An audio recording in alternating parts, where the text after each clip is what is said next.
What you are watching is a piece by Shilpa Gupta. It is an interactive video projection exhibited at the Newark Museum. A piece like this would not have been possible decades ago. I think a lot of changes started to begin in the 1980s. I mean, certainly for a long time, artists had been using electricity, electronics, and video in their work. But starting in the 1980s, artists actually began to incorporate computer technologies into their work as well, and even video pieces became much more complicated. Instead of having video pieces just on monitors, a lot of artists were doing large video projections. And also a lot of artists turned to using a wide range of materials in their work.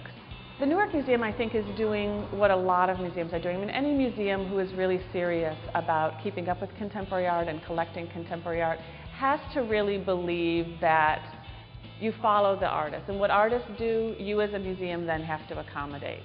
And that's our attitude here at the Newark Museum as well. Elizabeth Riley is an artist who started at a time when the choice of media was limited. When I started as an artist, the choices, they seemed full at the time. One was identified oneself as a painter or a sculptor, and actually coming to that knowledge, yes, I'm a painter, yes, I'm a sculptor. Riley incorporates her experience with traditional methods into her installations, while using non-traditional materials such as cups and screws. Installation art is a type of art that is essentially an artist developing a scene. It's not just simply something on the wall, but it's a multi-part, sometimes entire room-size compilation of a lot of different objects and imagery.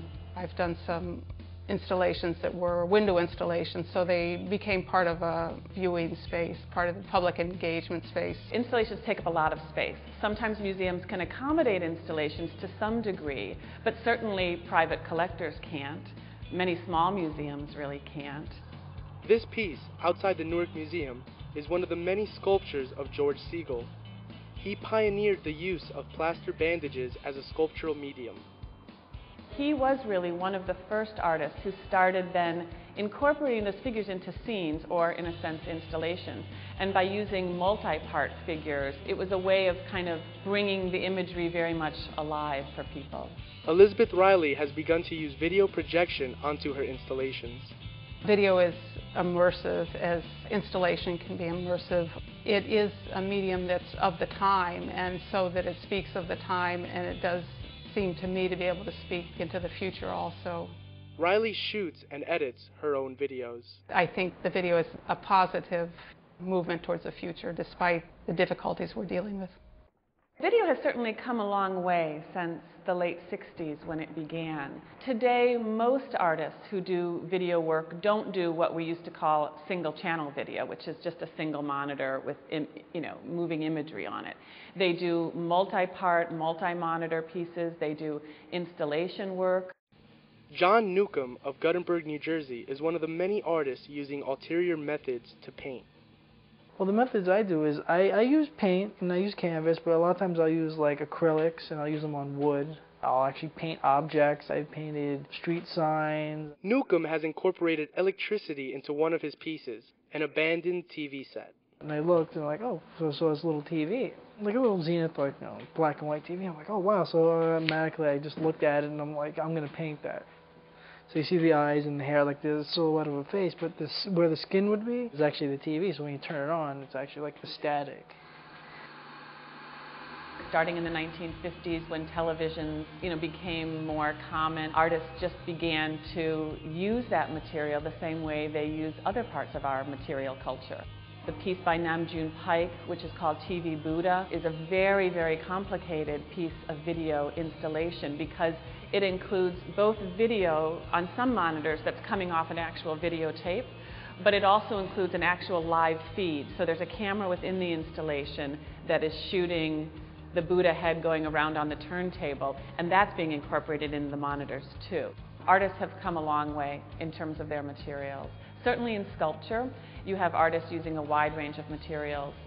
Chakaya Booker, for instance, is an artist who primarily uses old, found, abandoned car tires, the rubber black car tires in her work. And artists are incorporating a range of materials. There's also a move today for artists to break down the barriers between what we consider fine art and craft. In this work, El Anatsui has stitched together hundreds of aluminum seals from discarded liquor bottle caps.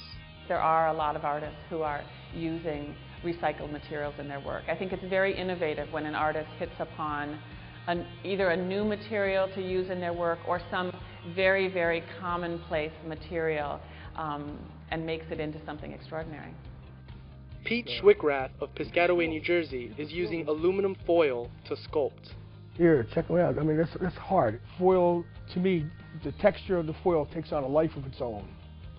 You can get the textures out of foil that you can't get out of clay. This piece here was featured in Ripley's Believe It or Not. This is called A Bad Blind Date. She's not having a very good time. One of the problems with some of the materials artists are using today is the longevity of these materials in comparison to clay. For example, this piece from the Newark Museum is made with fluorescent tubes that will one day burn out. The whole idea of materials that become obsolete is a real challenge. Schwickrath stands behind the durability of foil, demonstrating its toughness by throwing it on the floor. If something bends, I can fix it. It's really the best medium in the world to work with, to tell you the truth. I think, because there's so much that can be done to it. If I do an animal scene, that's miniature taxidermy. Because if you look at it, it looks like a real bear, or it looks like a real deer. I mean, it's easy for somebody to take a piece of foil and crumple it and make it into a piece of art. But what I do is I actually make it a piece of life. I stopped working in foil probably for about a year and a half, concentrating mostly on work. So this was the first piece I did after about a year and a half. I looked at it, I was like, you know what, I could do a lot better than that, and I have gone that way.